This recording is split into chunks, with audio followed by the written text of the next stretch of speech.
सभी स्टाफ को मेरी तरफ से बहुत बहुत धन्यवाद, क्योंकि इनके ही सहयोग से हम प्रोत्साहित हैं, नहीं तो हम बहुत ज़्यादा हतोत्साहित थे कि होगा क्या, आखिर होगा क्या। लेकिन आज हम बहुत ज़्यादा खुश हैं और अगर मैं ज़्यादा आप लोगों के लिए बोली तो मेरी आंखें छलक पड़ेंगी। मुझे बहुत अच्छा लग रहा है, आप लोगों ने हमें ये मंच दिया, हमारी समस्याओं को सुना, और हम सबसे ज़रूरी कि हमारा समाज हमारे बच्चों से बनने वाला है। हम अपने बच्चों को क्या देके जाने वाले हैं, आज हम क्या कर रहे हैं। हम अपने बच्चों पे ज़्यादा से ज़्यादा काम करें, यही हमारे देश के लिए, क्योंकि बच्चे अगर सही होंगे तो अच्छा समाज बनेगा, अच्छा समाज बनेगा तो एक अच्छा देश बनेगा, और अच्छा देश बनेगा तो विश्व गुरु बनने से उसे कोई नहीं रोक सकता फिर। तो इसलिए सबसे पहले मैंने दोनों फाउंडेशंस को थैंक्स कहा, और इनके लिए मेरे पास शब्द नहीं है ज़्यादा कहने के लिए। आज जो हम कर रहे हैं, आज हम कर रहे हैं बच्चों के लिए, बच्चों, हाँ,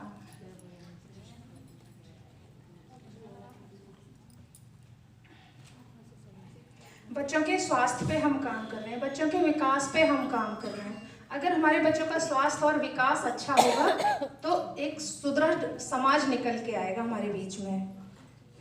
और हम किस कार्य में हमें सफलता मिली, हमने समाज की बहनों को जागरूक किया है, उसमें हमें आशातीत सफलता मिली है। उनके साथ बैठकें की हैं हमने, बस्तियों में जा के उनके साथ हमने बैठकें की हैं, और हमारी जो बैठकें होती हैं उसमें बहनें हमसे बहुत ज़्यादा मतलब खुश होती हैं कि इतने अच्छे से हमको समझाने पहले कभी कोई बस्तियों में नहीं आता था। और ये कहीं ना कहीं सेव द चिल्ड्रन से ही हमने और ज़्यादा सीखा है। हम क्या करना चाहते थे और सफलता हमको नहीं मिली।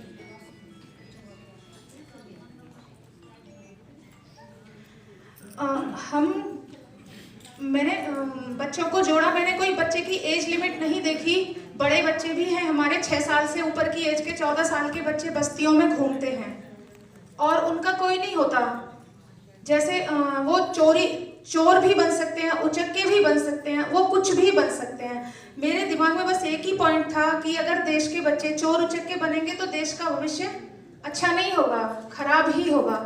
तो मैंने उन बच्चों को भी जोड़ा और उनको एक दिशा दी, उनका एडमिशन ऊपर करवाया सरकारी स्कूल में या प्राइवेट स्कूल में, जैसे उनके माता पिता एग्री थे। और हमारे सामने चुनौतियां,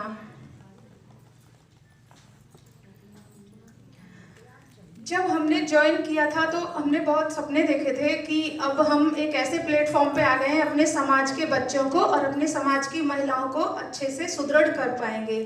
लेकिन इसमें क्या हुआ, हमारी जो वर्क काम वो समय था ना, वो हमको दिया नहीं गया। हमारी ड्यूटीज अदर विभाग में लगाई गई और हमको बच्चों के साथ टाइम बिताने को नहीं मिल पाया।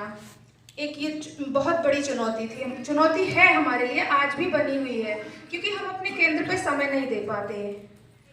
दूसरी चुनौती है हमारी सहायिकाएं। मेरा सेव द चिल्ड्रन और HCL फाउंडेशन से विनम्र निवेदन है कि वो जैसे हमें प्रशिक्षित कर रही हैं और हमको एडवाइस करती हैं, वैसे ही प्लीज़ हमारी सहायिकाओं को भी एडवाइस करें, ताकि हमारा काम और अच्छे से बेहतर ढंग से निखर के आए। और बिजली, वो पानी और शौचालय हमारे केंद्र की बहुत बड़ी समस्या है। खुले में हमारी बेटियां बच्चे शौच जाते हैं, भले ही वो छोटे हैं, क्योंकि बेटियां कहीं ना कहीं देखें, मैं नहीं जानती कि आप मेरे शब्दों से कितने सेटिस्फाई होंगे, लेकिन जहां तक मैं नोटिस कर रही हूँ अपने समाज में, आजकल कोई भी बच्चे की उम्र नहीं, बेटी की उम्र नहीं देखता, उसे जो करना होता है वो कर देता है। तो इसलिए हमें बेटियों को बचाना है, तो उनके लिए शौचालय की व्यवस्था मैं अपने विभाग से भी कहना चाहूँगी। हमारी यहाँ मैडम, नमस्ते, मैडम भी बैठी हुई हैं, वो लिख के दें कि हमको शौचालय दिए जाए हमारे बच्चों को। और हमारी एक बहन ने अपनी समस्या चुनौती दी है कि उनके केंद्र पे हेल्पर नहीं है, जिससे उसका काम वो करता, सफ़र करता है और वो ठीक से काम नहीं कर पाती हैं। बस इसी के साथ पूनम बहन आप कुछ बोलेंगी? मैं स्वागत करना चाहूंगी हमारे बीच आई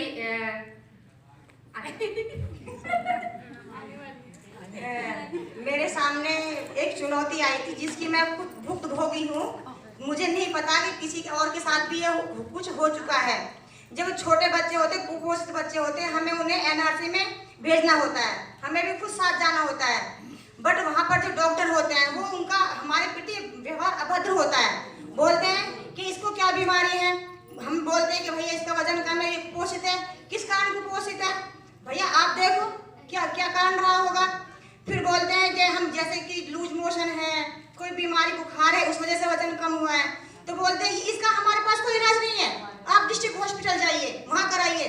फिर वहाँ पर लेके जाते हैं, वहाँ पर आप समझ सकते हैं कि सरकारी हॉस्पिटल में कितनी भीड़ होती है, वहाँ पर नंबर लगाने बहुत मुश्किल होता है।